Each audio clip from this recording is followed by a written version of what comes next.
अस्सलामुअलैकुम। बोल news headquarters में आपको खुशामदीद कहेंगे। मैं हूं आपके साथ सहरेश जुहेब। मैं हूं मोहम्मद कामरान और मैं हूं महाविश निसार। हेडलाइंस आपने मुलाहिजा की, बुलेटिन में बात होगी। अहम समात आज। तहरीक कब शुरू होगी? किसानों की वापसी। शाह महमूद को किसने रोका? और सीसीपीओ पर झगड़ा। लेकिन सबसे पहले आपको बताएंगे चेयरमैन तहरीक इंसाफ इमरान खान के खिलाफ तौहीन अदालत केस की समाअत आज होगी। अगर आपको ये वीडियो पसंद आई तो लाइक पर क्लिक करें। इमरान खान की इस्लामाबाद हाई कोर्ट के सामने तीसरी पेशी होगी। समाअत में क्या होगा, क्या फर्द जुर्म आयद होगी, ये जान लेते हैं इस्लामाबाद में डिप्टी ब्यूरो चीफ बोल न्यूज अली शेर से। अली, इस केस के हवाले से बताइएगा। जी बिल्कुल, चीफ जस्टिस मिस्टर जस्टिस अतर महला की सरबराही में जस्टिस मियां गुल हसन औरंगजेब, जस्टिस तारिक महमूद जहांगीरी, जस्टिस बाबर सत्तार समेत 5 रुकनी बेंच जो है वो आज इमरान खान के खिलाफ तौहीन अदालत केस की समाअत करेगा। और पिछली पेशी पे उन पे फर्द जुर्म आयद करने का फैसला किया गया था। आज फर्द जुर्म आयद होने के लिए इमरान खान जो है वो पेश होंगे, लेकिन आज असद उमर ने और उनकी जो वकला टीम है उन्होंने कुछ ऐसे इशारे दिए हैं कि शायद वो माफी भी मांग सकते हैं। और आईनी और कानूनी माहिरीन ये कहते हैं कि फर्द जुर्म तो किसी लेवल के ऊपर, किसी सतह के ऊपर अगर माफी मांग ली जाए तो अदालतें जो है वो आमतौर पे उसके फॉरगिव कर देती हैं, माफ कर देती हैं। ये उनकी आज तीसरी पेशी होगी। 22 अगस्त को इसका नोटिस लिया गया था जो ज़ेबा चौधरी के खिलाफ इमरान खान ने तकरीर की थी, और 23 को जो है वो पहली समाअत हुई थी। इमरान खान को तौहीन अदालत का शोकाज नोटिस दिया गया था, जवाब मांगा गया था। 31 अगस्त को जो समाअत हुई तो उस पर जो जवाब दिया गया उसको अदालत ने गैर तसली बख्श करार दिया। उसके बाद एक और जवाब जो है वो 8 सितंबर को जमा कराया गया, और ये वो वाली पेशी थी जब अदालत उठ रही थी फर्द जुर्म के लिए। तो उस वक्त इमरान खान ने तो कहना चाहा था और बाद में उन्होंने ये भी कहा था कि हो सकता है मैं माफी मांग लेता, लेकिन मुझे मौका नहीं दिया गया। तो अब उनका जो जवाब आएगा वो देखना होगा कि अगर वहाँ पे वो माफी मांगते हैं या आज फर्द जुर्म आयद होने के बाद अगला प्रोसेस शुरू हो जाता है। जी अली शेर, आपने इस हवाले से तफसीलन अपडेट किया, आपका शुक्रिया। चेयरमैन तहरीक इंसाफ की ऐवान वज़ीर आलम में पार्टी रहनुमाओं और वफूद से मुलाकातों में तंजीम साजी पर अहम मुशावरत। इमरान खान ने कहा है कि मुल्क का मुफाद और आवाम की बेहतरी इसी में है कि इससे जल्द निजात मिले। पंजाब की क़यादत और पार्टी तंजीम हर सियासी चैलेंज के लिए तैयार रहे।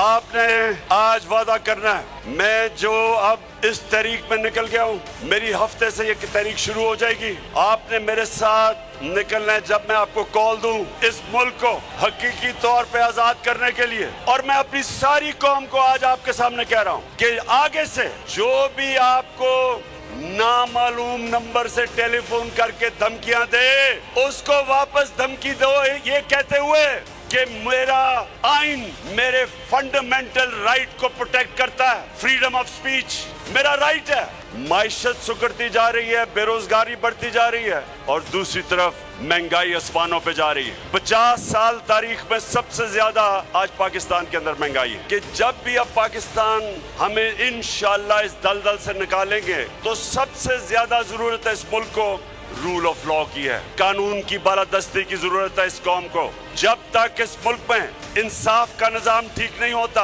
माइशत नहीं ठीक होगी। हम रूल ऑफ लॉ इम्पोज कर दें, कॉन्ट्रैक्ट एनफोर्समेंट कर दें। मैं आपको कहता हूं कि सिर्फ 5 लाख ही बैरून मुल्क पाकिस्तानी इन्वेस्टमेंट कर दें, आपको IMF की जरूरत नहीं पड़ेगी, आपको किसी से भीख मांगने की जरूरत नहीं पड़ेगी। हमारा मुल्क बदकिस्मती से चोरों के हाथ में फंसा हुआ है। हमने इसकी पूरी तहरीक चलानी है। इलेक्शन से ये भाग रहे हैं, इनको पता है कि इलेक्शन अब ये नहीं जीत सकते, लेकिन इनके मुल्क से बाहर पैसे पड़े हैं डॉलर्स में। इनकी दौलत में 33% इजाफा हुआ है। यहाँ लोग गरीब हुए हैं, ये अमीर हुए हैं। कभी किसी पार्टी को वोट ना देना जिसके लीडर और मिनिस्टर्स का पैसा बाहर पड़ा है, कभी उनको वोट ना देना। इसलिए मैं आज आपके पास आया था और मैं ये चाहता हूँ कि देखिए आपका बहुत बड़ा रोल है, आपकी जिम्मेदारी है इस मुल्क के रूल ऑफ लॉ के लिए खड़ा होना। लेकिन मुझे अपनी पाकिस्तान की वकला कम्युनिटी की जरूरत है अपने मुल्क के लिए, अपने मुल्क को हकीकी तौर पे आजाद करने के लिए, रूल ऑफ लॉ के लिए। आप सब तैयार हो जाओ, मैं कॉल दूंगा और इंशाल्लाह हकीकी तौर पे अपने मुल्क को आजाद करेंगे। इस्लामाबाद में पाकिस्तान किसान इत्तेहाद का एहतजाजी धरना खत्म हो गया। हुकूमत से 2 नाकाम मुज़ाकरात के बाद तीसरा डायलॉग कामयाब हो गया। इत्तेहाद के सदर खालिद खोखर की यकीन दहानी पर किसान पुरअमन तौर पर वापस रवाना हो गए। हजारों की तादाद में किसानों की रैलियां लाहौर, फैसलाबाद समेत दीगर शहरों से F9 पार्क पहुंची, जहां उन्होंने धरना दिया। फाशिस्ट हुकूमत ने शहर इक़्तिदार को फिर कंटेनर सिटी बना दिया। तमाम दाखिली रास्ते बंद कर दिए। डी चौक को मुकम्मल तौर पर सील कर दिया। दफा 144 नाफिज करते हुए पुलिस की भारी नफरी भी तैनात की। F9 पार्क में किसानों का एहतजाजी धरना खत्म। हुकूमत से 2 नाकाम मुज़ाकरात के बाद तीसरा डायलॉग कामयाब रहा। इत्तेहाद के सदर खालिद खोखर की यकीन दहानी पर किसान पुरअमन तौर पर वापस रवाना हो गए। इससे कबल लाहौर, फैसलाबाद समेत दीगर शहरों से किसानों की रैलियां पहुंची। मुजाहिरीन का कहना था कि महंगाई से किसान मर चुका। F9 पार्क में बैठने नहीं आए। मुतालबात तस्लीम न हुए तो पार्लियामेंट और वज़ीर-ए-आज़म हाउस को घेरे में ले लेंगे। देखिए जी, हमारे रास्ते रुके जा रहे हैं। हम तो आए सिर्फ पाकिस्तान की खातिर, पाकिस्तान की मैशत की खातिर, पाकिस्तान के लिए फूड सिक्योरिटी की खातिर। हमारी कॉस्ट ऑफ प्रोडक्शन बढ़ चुकी है और हम पुरअमन है, और हमें ये अगर पुरअमन रहने देंगे ठीक है। अगर हमें इन्होंने दोबारा छेड़ा तो फिर हो सकता है कि हम दमादम मसला करें। हम काश्तकारों को काल देंगे, पूरा पाकिस्तान बंद हो जाए। हमारा पहला और अहम मुतालबा बिजली के रेट को कम करने का है। इकबाल मलिक ने भी कह दिया कि अब बर्दाश्त की हद खत्म हो चुकी। हमारे हुक्मरानों ने मुसलसल ज़राअत को नज़रअंदाज किया है और एक हद तक चीज़ें बर्दाश्त होती हैं, वो बर्दाश्त की हद आखिरी स्टेज पर पहुंच चुकी है। किसानों के एहतजाज के पेश नजर हुकूमत ने शहर इक़्तिदार को फिर कंटेनर सिटी बना दिया। तमाम दाखिली रास्ते बंद। डी चौक को मुकम्मल सील कर दिया गया। दफा 144 नाफिज करते हुए पुलिस की भारी नफरी भी तैनात की। महंगी बिजली और खाद, पाकिस्तान किसान इत्तेहाद का एहतजाजी धरना दिन भर F9 पार्क में जारी रहा। किसान इत्तेहाद कमेटी के हुकूमती नुमाइंदगान से 3 मुज़ाकराती दौर हुए। आखिरी मुज़ाकराती दौर में वज़ीर दाखिला राना सनाउल्लाह किसान इत्तेहाद वफ़द को यकीन दहानी करवाई, जिस पर किसानों ने एहतजाजी धरना पुरअमन तौर पर ख़त्म कर दिया। क्या यकीन दहानी करवाई गई? किसानों ने अगला लाहे अमल क्या दिया है? इस हवाले से मालूम कर लेते हैं बोल न्यूज़ के नुमाइंदे अल्लाह देता खान से। अल्लाह देता खान, इस हवाले से आपके पास क्या तफसीलात हैं? जी, और महंगी खाद के खिलाफ किसान पूरे पाकिस्तान से आज इस्लामाबाद में पहुंचे और अपने मुतालबा तस्लीम करवाने के लिए F9 पार्क में उन्होंने एहतजाजी धरना दिया। हुकूमती नुमाइंदों के साथ किसान इत्तेहाद कमेटी के 3 मुज़ाकराती दौर हुए। आखिरी दौर में राना सनाउल्लाह ने इनको यकीन दहानी कराई कि वज़ीर-ए-आज़म पाकिस्तान जब पाकिस्तान में वापस आ जाएंगे तो उनके साथ इनकी मीटिंग करवाई जाएगी, मुतालबात वज़ीर-ए-आज़म के सामने रखे जाएंगे। सूबाई जनरल सेक्रेटरी भी हमारे साथ किसानों के मौजूद हैं। बताइएगा सर, जो आज धरना हुआ और उसके बाद मुज़ाकरात हुए, आपको यकीन दहानी है कि ये हुकूमत आपके मुज़ाकरात तस्लीम कर लेगी? या जी, ये तो अब उन पे डिपेंड करता है। हमने तो उन पे एतमाद कर लिया है। अगर ये 28 तारीख को वज़ीर-ए-आज़म हमारे साथ कोई धोखा करते हैं, जिस तरह कतर में उन्होंने ऐलान किया था, फिर वो उससे पीछे हट गए, अगर इस तरह करेंगे तो हम पूरे पाकिस्तान की मेन शहरें बंद कर देंगे और भरपूर एहतजाज करेंगे। तो हम इस यकीन के साथ जा रहे हैं कि 28 को साथ ये हमारे साथ मामलात अच्छे करेंगे। नहीं करेंगे तो इंशाल्लाह इन्हें भरपूर रद्द-ए-अमल का सामना करना पड़ेगा। बिल्कुल, किसानों का कहना है कि हम इस यकीन दहानी पर वापस जा रहे हैं कि 28 तारीख तक हमारे मुतालबात तस्लीम कर लिए जाएंगे और अगर उन्होंने हमारे मुतालबात इस हुकूमत ने ठीक अल्लाह देता, आपका शुक्रिया। पीटीआई रहनुमा शाह महमूद कुरैशी को पुलिस ने किसान इत्तेहाद के एहतजाज में जाने से रोका। शाह महमूद का कहना था कि मैं खुद काश्तकार हूँ, किसानों से इज़हार यकजहती के लिए आया हूँ। पुलिस ने मुझे रास्ते में रोका। उधर न DIG और न DC नजर आया। शाह महमूद कुरैशी का कहना था कि हुकूमत बौखलाहट का शिकार है। किसान अपना मसला लेकर आए हैं जो पूरे पाकिस्तान का इशू है। इत्तेहाद वालों ने दावत दी बहसीत काश्तकार। मैंने हमेशा काश्तकारों की आवाज़ उठाई है। मेरी अपनी ऑर्गेनाइजेशन है, फार्मर्स एसोसिएशन पाकिस्तान, जिसका मैं चेयरमैन हूँ। गाहे बगाहे हम किसानों के इश्यूज़ पर बात करते रहते हैं। हमारा ज़रिया माश है, हमारी मईशत की रीढ़ की हड्डी है ज़राअत। ठीक, आज किसान काश्तकार हारी जो है वो बेहद परेशान है। इस्लामाबाद जो सुहेल साहब हैं उनसे बात हुई, जो निचले जो अहलकार हैं उनसे बात हुई। मुल्क में एक जो कहते हैं ना अशर खुर्दनी का बहरान जन्म ले रहा है और हुकूमत जो है वो बौखलाहट का शिकार है। उनके पास कोई एक्शन प्लान नहीं है, उनकी कोई मनसूबाबंदी नहीं है, सिर्फ पुलिस गर्दी है।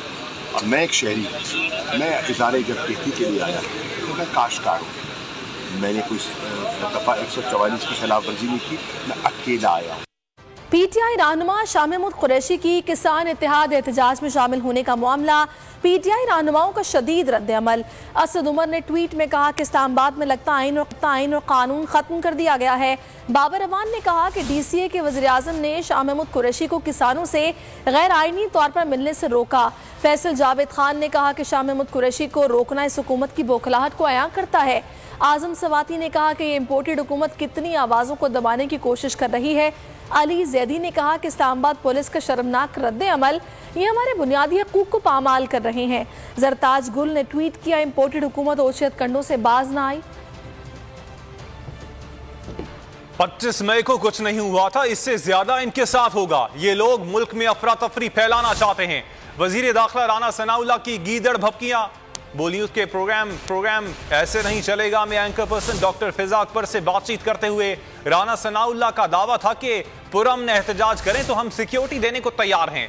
दी चौक में कतई एहतजाज की इजाजत नहीं दे सकते। हुकूमती वफ्द के इसराइली दौरे के सवाल पर कहा, इसराइल के दौरे से मुतालिक भी झूठ बोला जा रहा है। सैलाब ज़दगान के लिए इमरान खान का इमदाद इकट्ठा करना भी वजीर दाखिला को पसंद ना आया। बोले, टेलीथॉन से आने वाली इमदाद कहां भेजी, हमें बताएं अकाउंट कहां है जिसमें 5 अरब रुपए जमा हुए। ये फ्रॉड है, ये टोला झूठ बोलता है। वो तो आप समझे कि कुछ भी नहीं हुआ था, उससे ज्यादा जो है वो इनके साथ होगा, क्योंकि ये शरपसंद लोग हैं, ये मुल्क दुश्मन है, ये किसी रायत के मुस्तहिक नहीं है। मामला ये है कि ये अगर पुरअमन एहतजाज करें तो मैंने तो अर्ज किया है कि हम इनको सिक्योरिटी देने को तैयार हैं। वो भी फ्रॉड है, झूठ है, कोई किसी ने दौरा ना किया। राना साहब, वैसे आपने हर बात के जवाब में फ्रॉड ही जवाब दी है, तो मदद करें ना। वो तो फ्रॉड कर रहा है। ये जो उसने पहले वो क्या वो टेलीफोन थॉन की है उसने, वो फ्रॉड की है उसने। वो जो फ्रॉड से कह रहे हैं जी हमने इतने रुपए इकट्ठा किए, कहाँ खर्च किया बताएं, कहाँ पे उन्होंने इमदाद भेजी है? नहीं, वो किधर है अकाउंट, उसका अकाउंट का बताया ना, वो किधर है जहाँ पे 5 अरब रुपया जमा हुआ है। ये फ्रॉडिया टोला है। अच्छा। ये झूठ बोल रहा है। आप ये कह रहे हैं यानी मुल्क में सैलाब की तबाही, वज़ीर-ए-आज़म शहबाज शरीफ के बैरून ममालिक के दौरे खत्म होने का नाम नहीं ले रहे। इमदाद के लिए अमरीका के सामने हाथ फैला दिए। अमरीकी वज़ीर ख़ारजा एंथोनी से न्यूयॉर्क में मुलाकात की। अमरीकी वज़ीर ख़ारजा ने सैलाब मुतासरीन से हमदर्दी का इजहार किया। अमरीकी वज़ीर ख़ारजा ने इस मुश्किल वक्त में पाकिस्तान के साथ खड़े होने के अमरीकी अज़्म का यकीन दिलाया।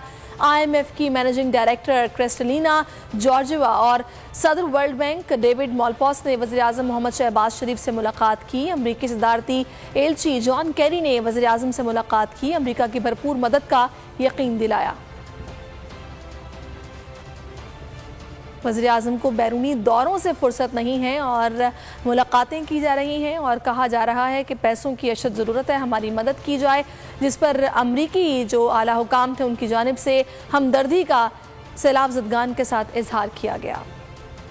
अवाम सैलाब से परेशान, वज़ीर-ए-आज़म को बैरूनी दौरों से फुर्सत नहीं। अक़वाम मुत्तहिदा के इजलास के मौके पर अमरीकी वज़ीर ख़ारजा एंथोनी से न्यूयॉर्क में मुलाकात की। अमरीकी वज़ीर ख़ारजा ने सैलाब मुतासरीन से हमदर्दी का इजहार किया। अमरीकी वज़ीर ख़ारजा ने इस मुश्किल वक्त में पाकिस्तान के साथ खड़े होने और भरपूर मदद की यकीन दहानी करवाई। IMF की मैनेजिंग डायरेक्टर क्रिस्टलिना जॉर्जिया ने वज़ीर-ए-आज़म मोहम्मद शहबाज शरीफ से मुलाकात की। उन्होंने सैलाब के बहरान से निपटने के लिए पाकिस्तान के लिए मुकम्मल हिमायत का इजहार भी किया। IMF और पाकिस्तान के माली ताउन से मुतालिका अमूर पर गौर किया गया। सदर वर्ल्ड बैंक डेविड मॉलपॉस ने वज़ीर-ए-आज़म मोहम्मद शहबाज शरीफ से मुलाकात की। सैलाब मुतासिरीन के लिए इमदाद पर गौर किया गया। अमरीकी सदारती एलची जॉन कैरी भी वज़ीर-ए-आज़म से मिले। वज़ीर-ए-आज़म ने पाकिस्तान में तबाहकुन सैलाब के तनाजुर में फौरी तौर पर अमरीकी इमदाद पर शुक्रिया अदा किया। उन्होंने तामीर नौ बहाली के मरहले के दौरान बैनुल-अक़वामी बिरादरी के मुसलसल ताउन की जरूरत पर जोर दिया। जॉन कैरी ने पाकिस्तानी अवाम और हुकूमत के साथ यकजहती का इजहार किया। उन्होंने कहा, अमरीका पाकिस्तान के साथ इंफ्रास्ट्रक्चर की तामीर में ताउन के साथ साथ दीगर इक़साम की मदद के लिए भी तैयार है। आगे बढ़ते हैं। बहरीन के फौजी सरबराह ने सैलाब ज़दा इलाकों में ताउन की पेशकश कर दी है। बहरीन के कमांडर इन चीफ ने army chief general Qamar Javed Bajwa से टेलीफोन पर बातचीत की और पाकिस्तान में सैलाब से होने वाली तबाही पर दुख का इजहार किया। ISPR के मुताबिक फील्ड मार्शल शेख खलीफा बिन अहमद अल खलीफा की पाकिस्तानी अवाम को ताउन की पेशकश की गई। बहरीनी कमांडर ने रेस्क्यू और रिलीफ के लिए पाक फौज की कोशिशों को भी सराहा।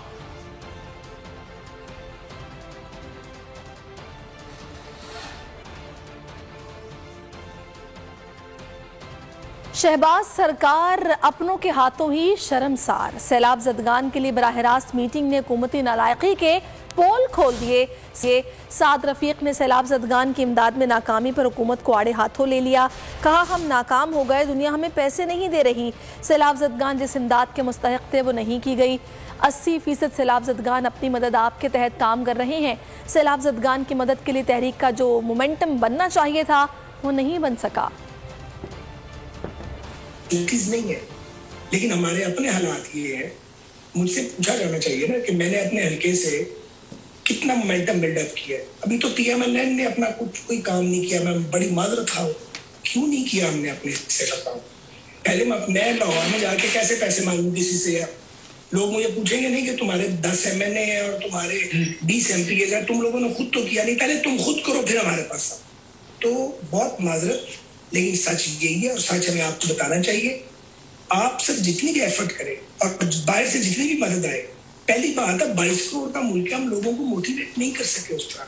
सबसे पहले आप अपनी जमातों मुतर्रिक करें, फिर हुक्मरान था मुतर्रिक हो, फिर तुक बनता जाके हम लोगों के पास पैसे मांगे। मैंने 80-85% लोगों को देखा है कि उन्होंने अपनी चादरें और अपनी तरपालें अपना अरेंजमेंट किया। सरकार का कोई अरेंजमेंट, मैं बहुत माजरत खा हूँ, लेकिन मुझे आपको सच बताना चाहिए, मुझे नजर नहीं आया। तो जो मोमेंटम बनना चाहिए था एक कौमी तहरीक का, वो नहीं बन पाया। और वो तहरीक का जो मोमेंटम बनना है वो मियां साहब आपके अलावा कोई और बना नहीं सकता, वजीर आजम आप है। तो जो ये आप एफर्ट्स कर रहे हैं ये नाकाफी नहीं, निहायत नाकाफी है। CCPO लाहौर का तबादला, विफाक और पंजाब आमने सामने आ गए। लीगियों के खिलाफ मुकदमा दर्ज करने पर विफाकी हुकूमत CCPO पर बरहम, ओहदे से हटा दिया। वजीर आला ने काम जारी रखने की हिदायत कर दी। गुलाम महमूद डोगर का चार्ज छोड़ने से इनकार, शहर के दौरे पर निकल पड़े। वजीर आला से भी मिले, जफ्फी डाली, शाबाश भी वसूल की। पाकी हुकूमत पर खौफ तारी, पुलिस अफसरान पर भी अदम एतमाद। लीगी क़यादत के खिलाफ मुकदमात पर हुकूमत बौखलाहट का शिकार। CCPO लाहौर महमूद डोगर को ओहदे से हटा दिया। लाहौर के ईमानदार CCPO गुलाम महमूद डोगर को चार्ज छोड़कर इस्टेब्लिशमेंट डिवीज़न रिपोर्ट करने का हुक्म दे दिया। वजीर आला परवेज इलाही भी मैदान में आ गए। वजीर आला पंजाब परवेज इलाही ने वफाक का हुक्म गैर कानूनी करार दे दिया। CCPO के मुअत्तली को रोक लिया। गुलाम डोगर को काम जारी रखने की हिदायत कर दी। वजीर आला की हिदायत के बाद गुलाम महमूद डोगर ने चार्ज छोड़ने से इनकार कर दिया। शहर के दौरे पर निकल पड़े। CCPO ने शहर में लॉ एंड ऑर्डर और सिक्योरिटी इंतजामात का जायजा लिया। वजीर आला परवेज इलाही से भी मुलाकात कर ली। वजीर आला ने गुलाम महमूद डोगर को थपकी दी और करीब बुलाकर गले लगाया। मैं हूँ इमरान रियाज खान, अब आप मुझे देख पाएंगे सिर्फ बोल न्यूज़। इमरान रियाज खान साहब जो हैं वो बोल फैमिली का हिस्सा बन गए हैं। बड़े अरसे बाद किसी चैनल ने हौसला किया है, तो मुझे ऐसा लगता था कि हमें बोलने की इजाजत नहीं मिलेगी, लेकिन बोल ने डिसाइड किया कि बोलने की इजाजत को लेकर देंगे। मुझे बोल की एक चीज बहुत अच्छी लगी कि बोल ने कैटेगोरिकली कहा कि जो करना है करो, हमने अपना कोई बंदा नहीं निकालना। इमरान खान बोल के साथ जुम्मे से इतवार रात 10 बजे। सबसे ज्यादा व्यूज, सबसे ज्यादा रील और सबसे ज्यादा रेटिंग के साथ बोल अब भी नंबर 1 पोजीशन पर बरकरार। सब्सक्राइब करें और बेल दबाएं ताकि कोई खबर रह न जाए।